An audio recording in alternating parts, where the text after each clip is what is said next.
Flying AI-piloted cars are coming to American cities soon. Robot helpers and girlfriends will be in your home and in public within 10 years. Swarms of nano-robotic insects armed for war are on the horizon. And the richest people in the world are all poised to profit off what could very well be the end of humanity. Today's show is nuts, so let's just get started. Welcome back to Cancel Ian Carroll.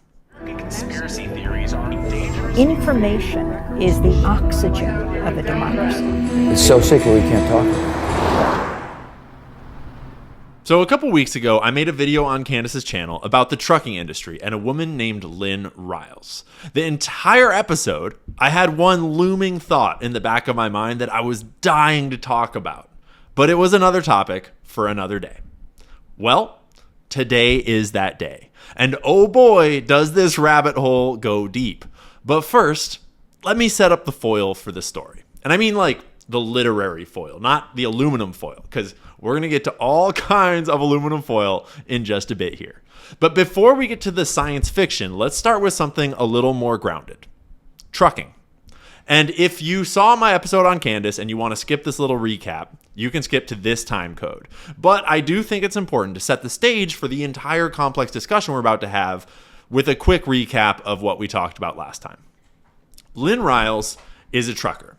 She's been driving for 14 years and is extremely good at her job. But trucking is a hard industry, way harder than the rest of us realize. It's also a massive industry. Everything in our lives arrives on a truck, whether it's groceries from the store or construction materials for your house or a DIY project or fertilizer to grow your food or gas to run your car. Basically, the only two things in our lives that don't come on trucks are sunlight and water. Unless you buy bottled water and then it's back to the trucks. 10.7 billion tons of freight move around America on trucks every year. That breaks down to 54 million tons per day, or 350 pounds per man, woman, and child in America per day. So today, in order to keep this American way of life humming along, 350 pounds of stuff were moved on a truck for you, and for your wife, or your husband, and for each of your kids, and for everyone else. Every single day. Trucking is the leading form of employment in most American states. According to Benjamin Lohr, there are over 12.6 million commercial drivers in America, and trucking, particularly long-haul trucking, is one of the most dangerous jobs in the country. It has the highest number of deaths per year of any job.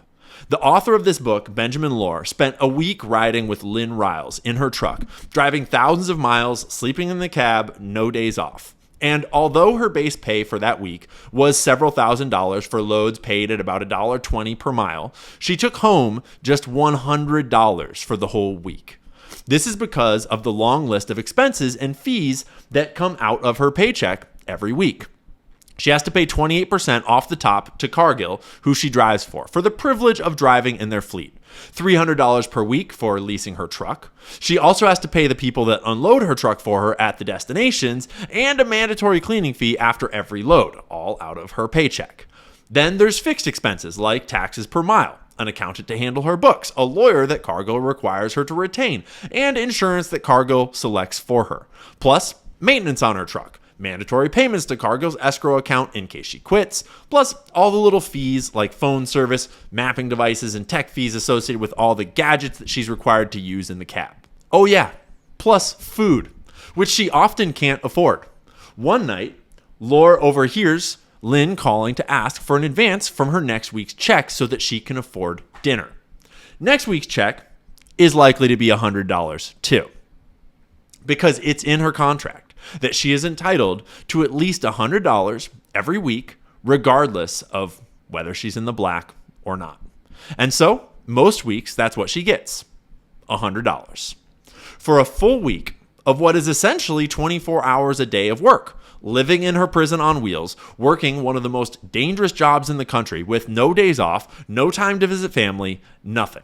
Lynn frequently spends years away from her family at a time when she is unable to get loads that overlap with where her mom lives. If she gets in a wreck, she's finished. And if she survives, she'll be buried in debt. She will likely never climb out from under. If someone else runs into her or something damages her truck or she experiences mechanical failure, she's finished. She'll be buried in debt. If she loses focus for just a split second on the road and something goes wrong, she could kill someone and then be buried in debt. To recap, I want to read this verbatim. Lynn is homeless, sleeping exclusively in the cab of a truck she does not yet own and almost certainly will eventually lose when she can no longer make payments on it. Her credit is shot. She has outstanding vet bills for her 2 dogs, the closest and most beloved members of her family. Her personal health is so wrecked, it's hard to even discuss. Suffice to say that she cannot eat most food because she lost every one of her teeth, and her new dentures are not properly fitted, so it pains her to chew. Her obsession with Pepsi for calories shifts in Laura's brain into absolute sadness when he learns this. And she is also very good at her job, hypervigilant on the road, and extremely hardworking. A team player who never in his presence complains about a task given to her or her lot in life. But Lynn is one of the ones that made it through the first year. Because these days, the trucking industry has learned that it can make more money and get more miles out of first-year trainees who will drive for 1/10 the pay of experienced truckers like Lynn and can also be forced to drive in teams of 2. That means they don't have to stop and take breaks. This practice has turned the trucking industry on its head and is now the backbone of the whole industry. As free shipping becomes the norm and delivery times are slashed lower and lower, the trucking industry has turnover that ranges between 95 and 112%. Stop and think about that. That means that every single member of a workforce was replaced in any given year. But when you realize that there are lots of truckers that make it through and work for years, that means that some of these seats are switched out 3 or 4 or even 5 times in a year. And that makes sense when you learn that these days, a lot of trucking recruiters cruise halfway houses, homeless shelters, recovery wards, and prison work release programs, preying on the most vulnerable and desperate of people. They then get their signature on a contract that they don't understand that saddles them with the debt of the training that they're about to undergo, and then they are hired with a contract that saddles them with the debt of a truck that they will never own. And then they finally become truckers that learn what I just told you. $100 a week for all your food and other needs while you work 24 hours a day from your truck nonstop for basically ever. It's pretty dark. And Benjamin Lohr does a great job describing in detail all the emotional and personal realities of this world, what this does to truckers' physical and mental health, what it's like for women in this industry. I highly recommend reading the book, The Secret Life of Groceries by Benjamin Lohr. I'll put a bookshop.org link in the description down below. Highly recommend using bookshop.org. This is not sponsored. I have no affiliation with them. It's just a really cool online bookstore that has a way of, it lets you directly buy from local bookshops, kind of a complex mechanism, but your payments for the books go out to local bookshops. You can select a local bookshop, or you can just give the money to all local bookshops in a pool format, and then they deliver to you with near Amazon efficiency and timing. It's a great way to take business away from Amazon and give it out to a better company and to local family-owned bookstores. So, anyways, no sponsorship. I'm just hyped on them. But anyways, Ian, I thought we were going to talk about robots. So what's with all the trucking? Well, I'm sure that you can see where this is going. But I thought it was important that we start with this story in order to truly understand the complexity of the topic today.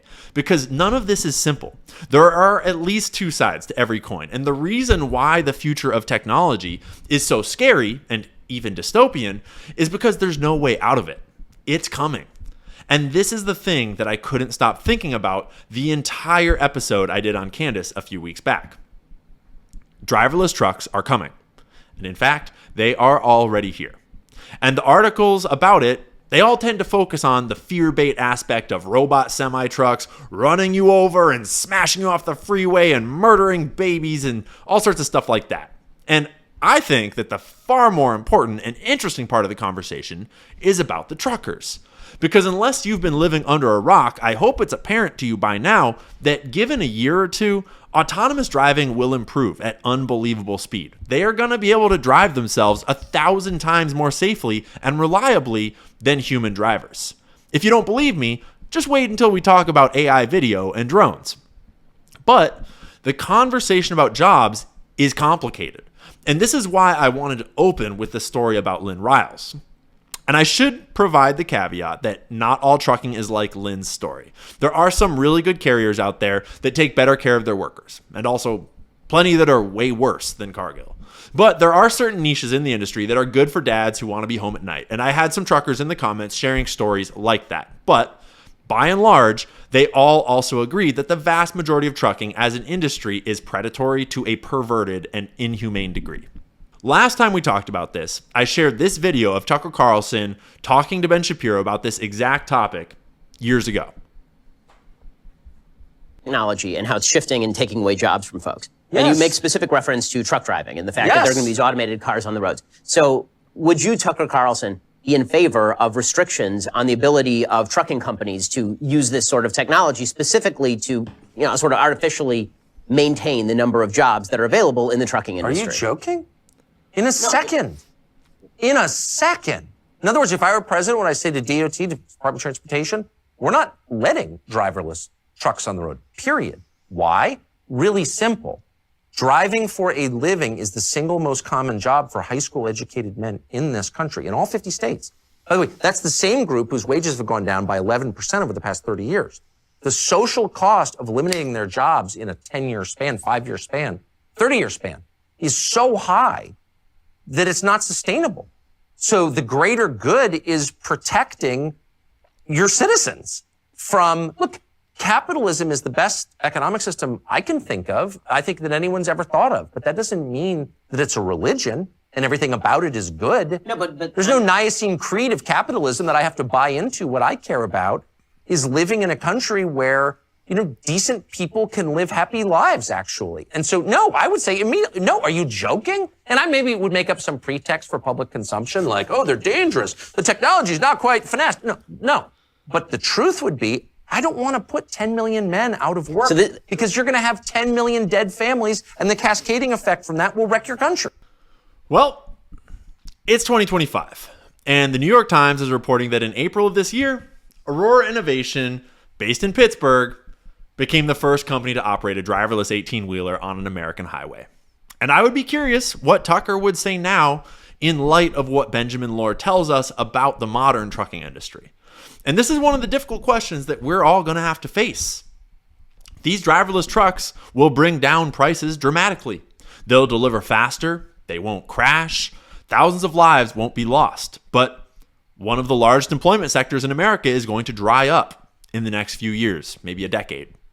The corporate media articles all stoke the fear of the robots making mistakes and veering out of control and killing people, and certainly we can't have that, but this is currently a corporate arms race.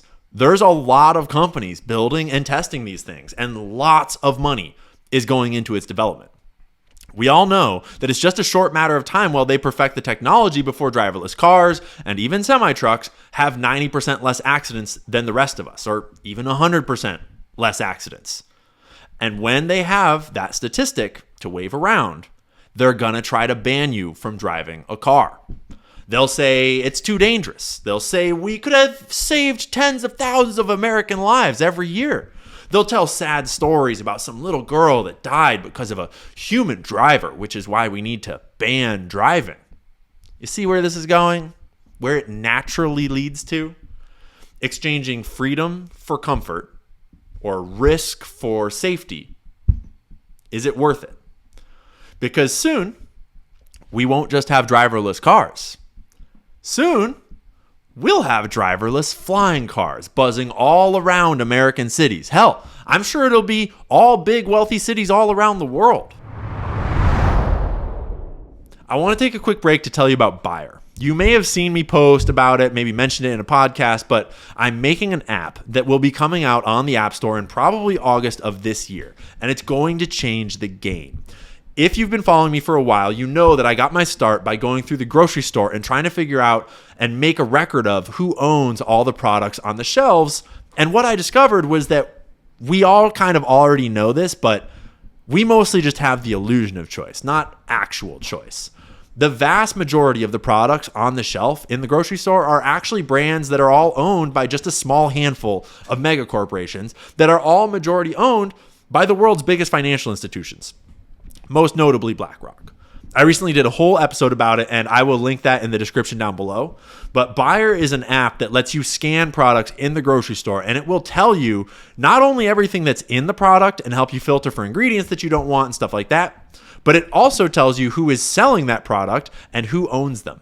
With Buyer, finally, you can make informed purchasing decisions and vote with your dollars in an informed way. We aren't going to tell you how you should be spending your money or what you should or shouldn't be eating. You're an adult, and you're perfectly capable of making those decisions for yourself. We just want you to have all of the information. So if you want to know where your money's really going and who you're really buying from, go to buyerapp.com and sign up for the beta test today to get free beta testing access to the Buyer app. Or if you just want the real thing, putting your name on that same list will also ensure that you're the first to know when it hits the App Store. Again, that's buyerapp.com and click the button to sign up for the beta testing. Now, back to the show. I was actually at a wedding talking to a really cool guy that I just met who was an engineer in California, and he was telling me all about how LA is currently working out the zoning and infrastructure and city planning that it's going to take to bring in flying cars. And when you actually start to think of all the logistics of how you would make that kind of idea actually work, how do you safely build that into a city? It's actually kind of a crazy thing to try to imagine. But believe me, they're going to make it work because Uber is on the job. And in the not so distant future, you'll be able to get a flying Uber across LA or Dallas, or I was also told that Austin is preparing for it, but I cannot confirm that yet. Who knows? It'll probably just be everywhere soon enough. And just like these Waymo cars, right? The Waymo cars, have you seen them? They're everywhere now. And if you haven't seen them yet, just wait. They'll be in a city near you soon enough, just putzing around. I'm in Austin now, and one just drove up the street past the house I'm in. No driver in it, just a driverless taxi. And at this point, it sounds like the biggest hurdle isn't actually making the flying electric taxis. The actual hurdle is just making the cities we live in accommodate them. And at this point, things are a bit behind schedule. We were told that you'd be riding these things by 2023, and you're not. But they are definitely on their way because money is moving. Lots of it. Think tanks are pumping out reports with cute little AI illustrations of types of ground infrastructure to support Uber Air and other flying car services. I'm sure that the ultra wealthy will also all need one of their own with a house to accommodate their flying car, and they can all fly over you to the Super Bowl. Taylor and Travis can get cute matching pink ones. It's going to be great down here with the other ground folk. And it's going to be extra safe because we'll have robot police that make sure no one does anything that our government doesn't like. And with police robots, once again, it's starting just like it always does. A slow march down a dangerous road paved with good intentions. Because robots to disable bombs makes a ton of sense, obviously. Don't send a human in there when you could send this little robot dog thing. But does it make sense to be used for surveillance? Like robots surveilling public streets? When you think about it, how's that different from security cameras, right? It's just a security camera that moves around. Those sorts of things have actually existed for years now in certain places. So then, does it make sense to use a robot to spray tear gas into a room smoking out a barricaded suspect, like happened in 2024 in Lubbock, Texas? And then apparently, they drove the robot on top of bro and pinned him down and arrested him. So he's apparently not very fast and no match for R2-D2. But all the way back in 2016 in LA, a robot stole a gun from an armed suspect. And I feel like 2016 robots were not all that fast or nimble, so I'm a little confused how this criminal allowed a robot to take his gun, but whatever. Because is it okay to use a robot to kill an active shooter? Because that happened way back in 2016 in Dallas, Texas. And that's not such an easy answer. Even if you're super not down with the rise of the robots, it's hard to make a compelling argument why you shouldn't use everything you've got to stop an active shooter and save as many people as possible. And a grand jury ruled that it was justified. And maybe it was. But you have just, for the first time, said that it is legal to use a robot to kill an American citizen if they are deemed to be breaking a law. And sure, in this case, it was a very severe and immediate breaking of the law, but still, once you cross that line, where does it lead? Because ground robots are the least of your worries. You're about to be policed by flying robots. In some places, like the West Bank of Palestine, you've already been policed by flying robots for a while. In the West Bank, they've actually been using drones to strike terrorists scattered in among civilian targets for a couple of years now. So, if you live in the West Bank, no posting anything mean about Benjamin Netanyahu on Twitter, or you might be an anti-Semitic terrorist and your apartment might explode. For real. And the seeds of this same mentality are already being sown here in America. In 2022, San Francisco suggested letting police robots kill citizens in certain circumstances. Just go ahead and codify that into law so that the law can slowly expand over time. Thank God that San Francisco was not that dumb. But that will not be the last time that someone in the government proposes letting the robots kill you. But anyways, drones. If police drones aren't sketchy enough, let's talk about drone swarms, which are exactly what they sound like. Swarms of dozens, even hundreds or thousands of drones that can fly 60 miles per hour or more, track you with night and heat vision and whatever else. In warfare, you can equip them with bombs, gas. I'm sure DARPA probably already has laser guns on their top secret ones. If you're not familiar with DARPA, they are the government agency responsible for researching how to fight war in 10 or even 20 years in the future. The Defense Advanced Research Projects Agency. Kind of a mouthful. It was founded during the Cold War, mostly surrounding the nuclear scientists of the Manhattan Program and blossoming into all sorts of absolutely psychotic nuclear experiments and tests. Back then, it was just ARPA, but somewhere along the lines of inventing planet-killer nukes and spraying chemical weapons on civilians in Vietnam, they decided that they wanted to sound less offensive, so they tacked the word defense on there, just to make sure you know that they're the good guys. Annie Jacobson wrote the book on DARPA, and it's wild. I'm halfway through it right now, and she is awesome at going out and getting just insane primary sources, and like in this book, over 100 interviews with the main players in the story, and then she tells it like the story that it is, so it's really entertaining to read. I also recommend getting that on bookshop.org. Again, not sponsored. I just, don't want you supporting Amazon whenever you don't need to. So, DARPA is working on swarm technology, on teaching hundreds of little drones to all fly as one giant mass of death to be doled out upon our enemies. And while I was snooping around DARPA's current website, I discovered the list of public programs that they are currently working on. And let's just say there's a lot of them. There's 261 of them, actually, to be exact. But those are just the ones that they tell us about. It is no secret that DARPA keeps secrets. That is basically their entire job, to work on top secret classified military science experiments. And DARPA's got their work cut out for them, keeping up with China's drone technology, it would seem, because China loves showing off their drone swarms with these giant light show displays that they publish on the internet and get Guinness World Records for doing. This is 10,000. I'm actually going to mute this video because I'm pretty sure that they've got some copyright and sounds in it.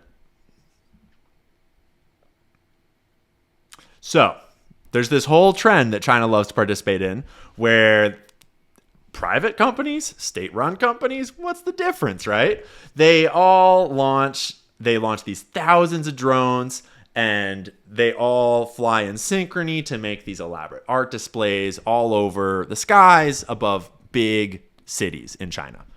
This happens other places in the world too. We got them here. We got them everywhere. All companies are developing these things. But the ones in China are super big. You should look them up on YouTube if you want to see. All those little lights are individual drones all flying in synchrony, right? Sure, it's really pretty.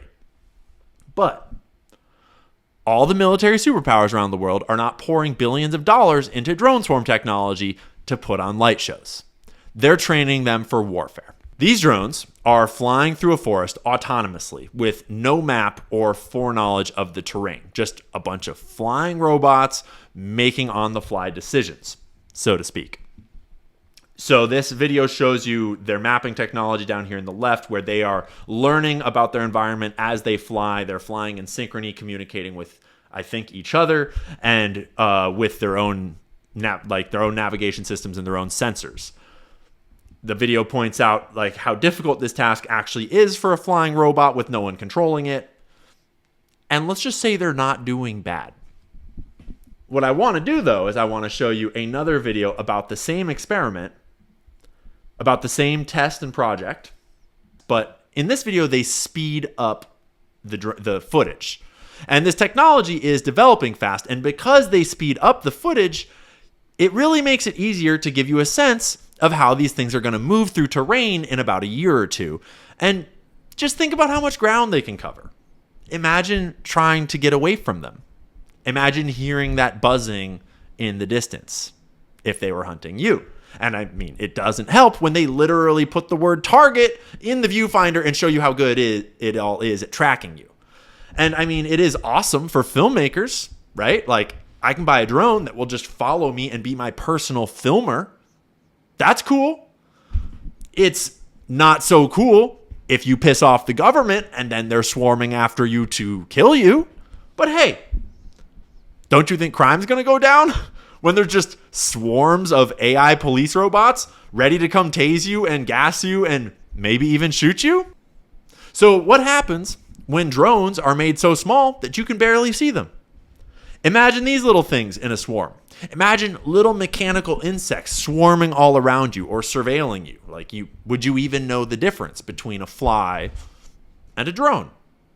I mean, what happens when DARPA puts a little poison syringe on the nose of a mechanized mosquito? And the next thing you know, everyone that says mean things about the Clintons just starts dropping dead mysteriously. If you've not already thought about all the potential horrors of drones the size of insects and what that might do to the world, you're welcome. Good luck sleeping tonight. We could go on and on. Robots and drones and flying cars. There are all sorts of crazy technologies on their way in this decade and the next. And the backbone of all of it is AI. All of these machines only work because they have learned to think. And we've all watched it progress. We all saw AI learn to make puppy pictures and then learn to make the dogs cook dinner. And then, finally, at this point, most people can't actually tell the difference between good AI images and real life. Like, for example, did you know that this is not Lynn Riles? Could you tell at the start of this video when I showed you this picture that it was AI, or did you just not pay attention and believe it? Were you fooled? I'm sure some of you weren't, but I bet a lot of you didn't even look at it. There's a whole industry now of AI influencers already well in effect. There's even a whole genre of YouTube content there to teach you how to make money by creating your own AI influencers. I don't even know how to approach talking about what this obviously does to young girls' self-image and worldview, and I don't want to know what it does to the corn industry, because you'd better believe with the state of AI video these days that people are going to use it for what they always seem to use everything for. But in the meantime, while we wait for the world to end, we get funny content like this time-traveling interview with ancient Romans to watch. What do you take before stepping into the arena? This pre-fight ritual is brought to you by SPQR Supplements. Use code STABBY20 for 20% off your next order. What do you say to people who claim Rome is collapsing? Fake news. The vibes are immaculate. Do you ever give to the poor? I gave my slave a compliment once. She cried. You're welcome. Would you let your daughter date a gladiator? I wouldn't let her date a Greek. So what's your pre-fight ritual? Manifesting survival, creatine, and posting a thirst trap on Scrollogram in case it's my last day. Any advice for future leaders, Caesar? Be humble, but also name a whole month after yourself. If you didn't know it was AI, would you know it was AI? Just think what this does to the truth. Think what this does to information. How do you know what's real anymore? This is actually becoming a huge problem because of scammers. These days, it's possible to identically clone anyone's voice and use it. I've got a bot that we considered building into the buyer app that sounds just like me. They are not hard to make. Took me 5 minutes. If you haven't already spoken to your parents and grandparents about this, you need to.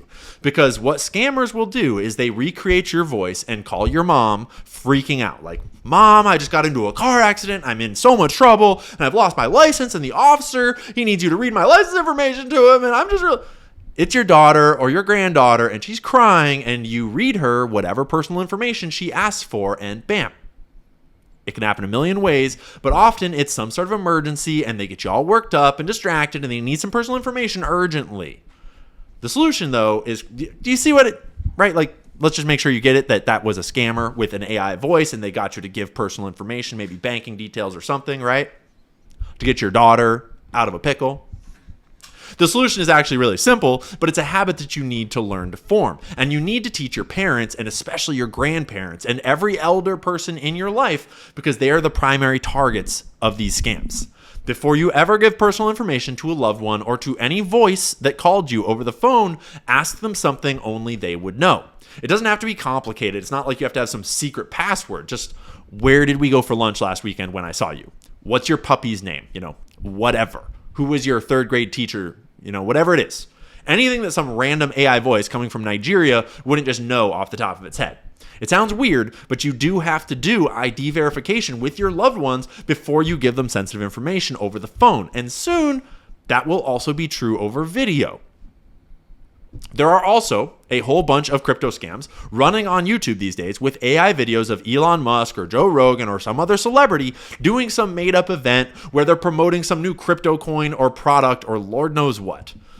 This is all, not to mention, all the wild biological programs that DARPA's sister program, ARPA-H, is working on. Things like personalized, regenerative, immunocompetent nanotechnology tissue and engineering of immune cells inside the body. There are lots of them. These projects, I mean. But what's concerning is who's at the helm of this ship.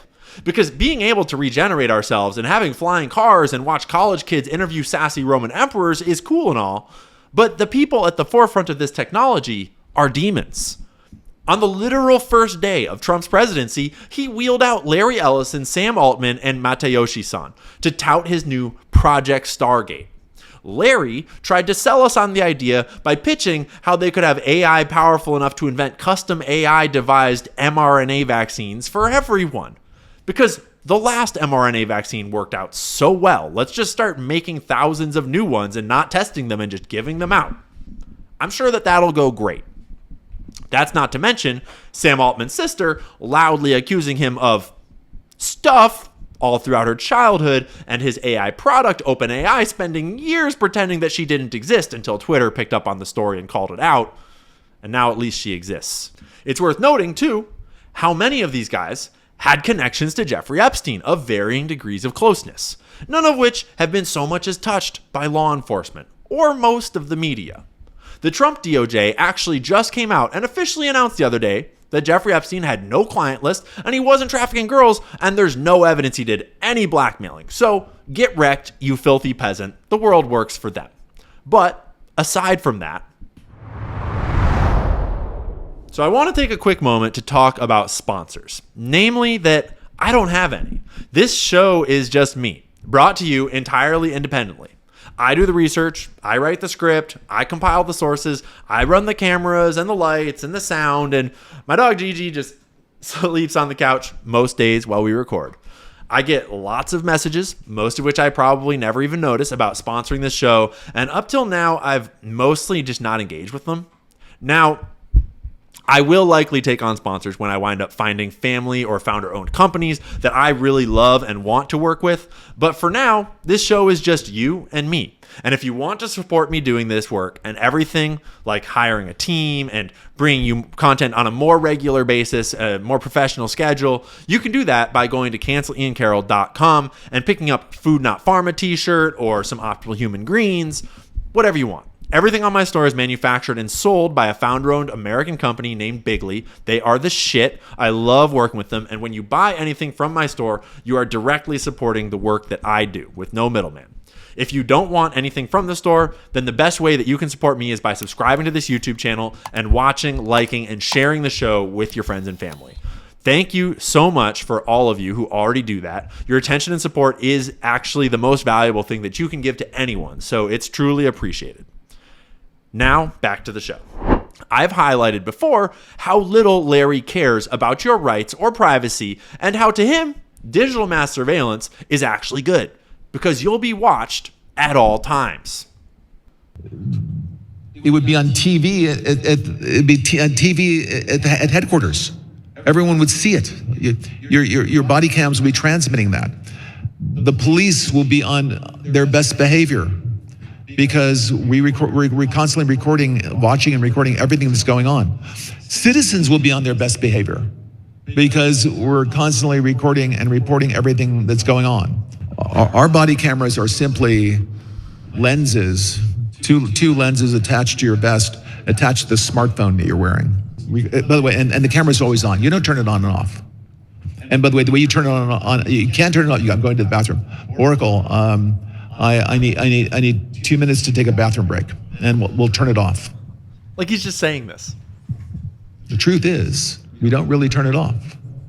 No shit. What we do is we record it so no one can see it, but no one can get into that recording without a court order. Great. Oh my God. Great. So that really, good. I'm glad that you're going to record us peeing and doing everything else, but no one will be able to see it, obviously, unless they have a court order, unless they are the government or, the people in power. Obviously not Jeffrey Epstein, though, because he's dead. That's really encouraging, Larry. And he really just said that in public, on a stage, in front of everybody, as though it was a good thing. I just want to really quickly ask Larry if he will be having digital mass surveillance inside of his mansions and on his private island at all times, watching him and his buddies while they party. Because if they're all going to be watched all the time and they can't turn the cameras off, then maybe we could talk. But I think we all know that these are rules for thee, but not for Larry.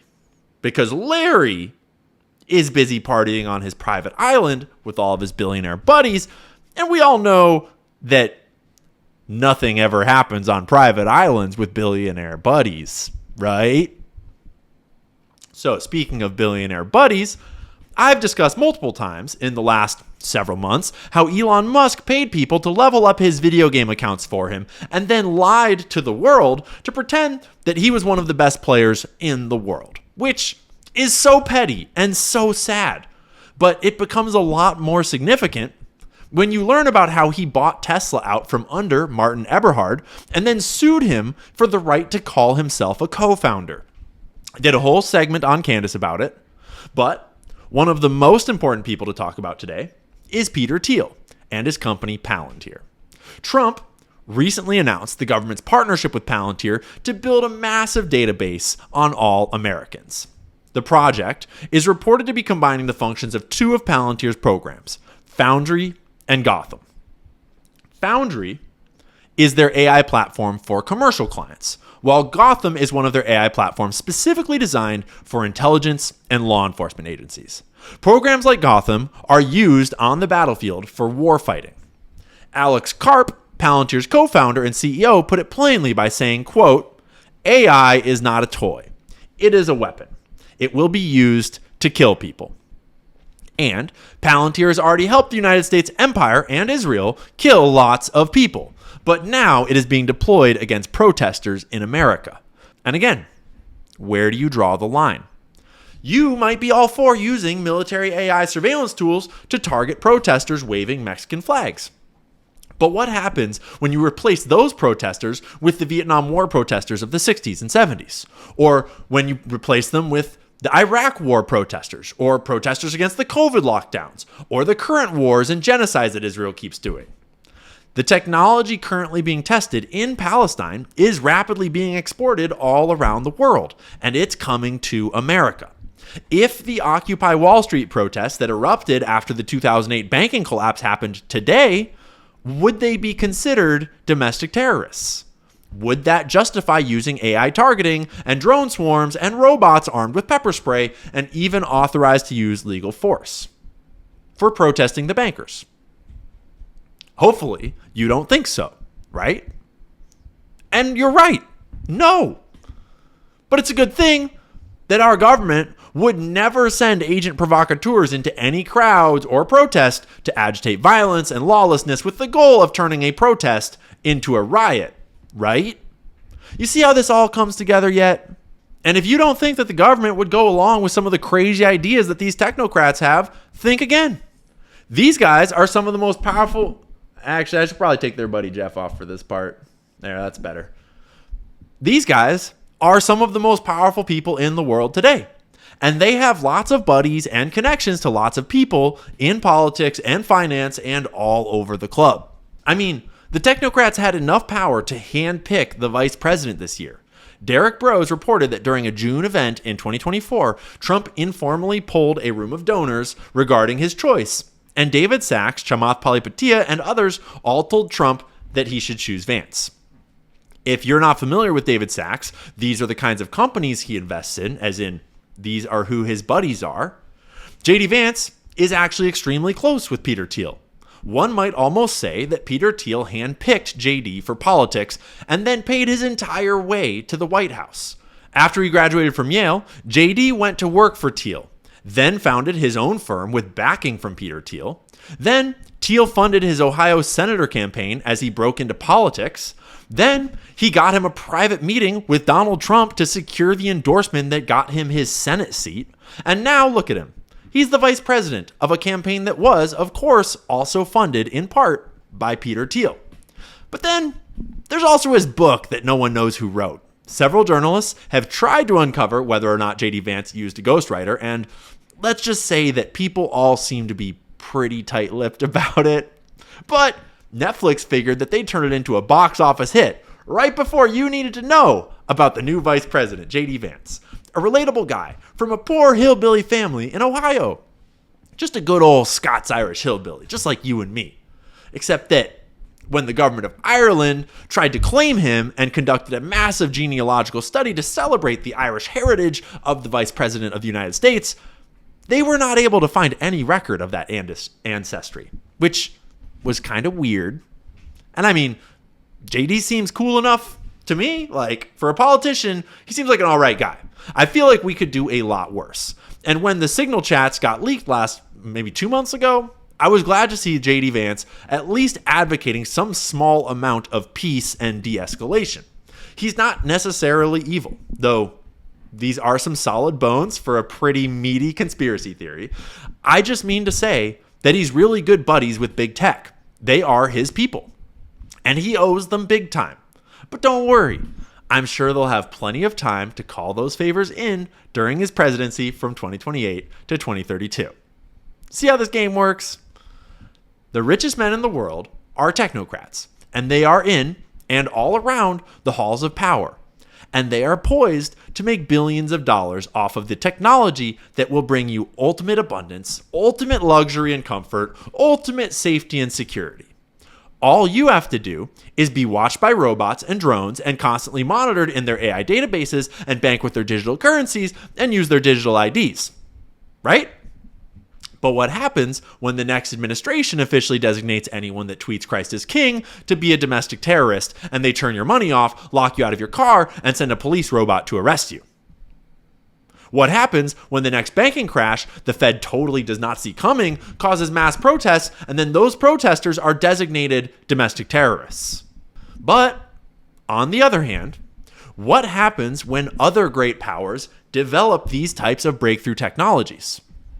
What happens when terrorist groups get their hands on them? There are no good answers to these questions. And it's easy to protest progress. But unfortunately, this is not a topic where you can dig your head into the sand and pretend that it will go away. The technology is coming, and we all have a lot of hard choices ahead of us. Some of those choices are going to be personal, like what do you let into your life? How do you live your life? Like, what freedom will you trade for comfort? Where's the red line for you? Some of those choices will be political and cultural. We will need legislation to regulate many of these technologies. how those laws are written are of the utmost importance. Because if the populace doesn't make their voices heard, doesn't speak up loudly for our rights and freedoms, these technocrats have no interest in protecting our freedoms. They'll make a lot more money if they don't. They want you sedated. They want you doom scrolling endlessly and consuming the endless content that they provide for you and buying the endless products that they sell you so they can write all the laws all alone in peace. And that cannot be allowed to happen. And that's why, like always, it all comes back to education. We all need to know about what's going on. You need to know about these things. You need to tell other people about them. And we all need to have a giant culture-wide conversation about how far this goes and who's in charge of it and how we regulate it safely and in service of all of our constitutional rights. Because I recently watched iRobot, which is a classic Rise of the Robots sci-fi novel and movie all about what happens when the robots take over, which isn't even one of the doomsday scenarios that we have talked about today, except that it is a very real one. But when I watched iRobot, I realized that it's actually pretty unrealistic. Because in iRobot, they have laws governing all robotics for the good of humanity. The 3 laws that ensure robots will never hurt humans. The whole government, maybe even the whole world, seems to have all come together and set a standard for safety and human flourishing to ensure that robots are used for the betterment of all, which is not sci-fi. That is fantasy. Today, there are no such rules. Nothing even remotely like that. It is a gold rush, an absolute capitalist free-for-all. Most of the advancements are happening in secret government programs all around the world with the explicit intention of killing people more effectively. The only thing the government seems to agree on is that whoever speeds off the edge of the cliff first wins a prize. And the edge is coming. How many years do you think it is before we have humanoid robot helpers like these in our homes? The day after they're invented, you'll be able to buy a robot girlfriend that will look like whatever you desire. I'm sure you'll also be able to buy all sorts of different skins and upgrades for her, if you can afford them. This cliff is not just about robots killing everyone and enslaving humanity. This cliff is a spiritual cliff, a reckoning with our own mortal desire for the immortality of technology is coming. And our constant lust for more threatens to corrupt what we are and have always been. The robots are coming, and they're learning. Some say they're even evolving, and none of us really know where it leads. No one really knows how this might change everything, or how much abundance it might promise, or how much ruin it might reap. That would be enough to collapse the current paradigm and change the whole planet. Well, that's our show for today. Thanks for tuning in. Thanks for liking the video, leaving comments, subscribing to the channel. That really helps me out. It's the best way to support the show. Hopefully it's not too much of a downer and you are at least a little bit optimistic and excited about some of what the techie future can bring. But hopefully you're also vigilant and on guard about all of the risks coming our way. I don't think there's any better time to say that you should probably drink some water, eat some healthy food, go outside and touch grass, walk under the sky and breathe some fresh air, tell someone you love them today, and have a good night's sleep. I'll see you next time.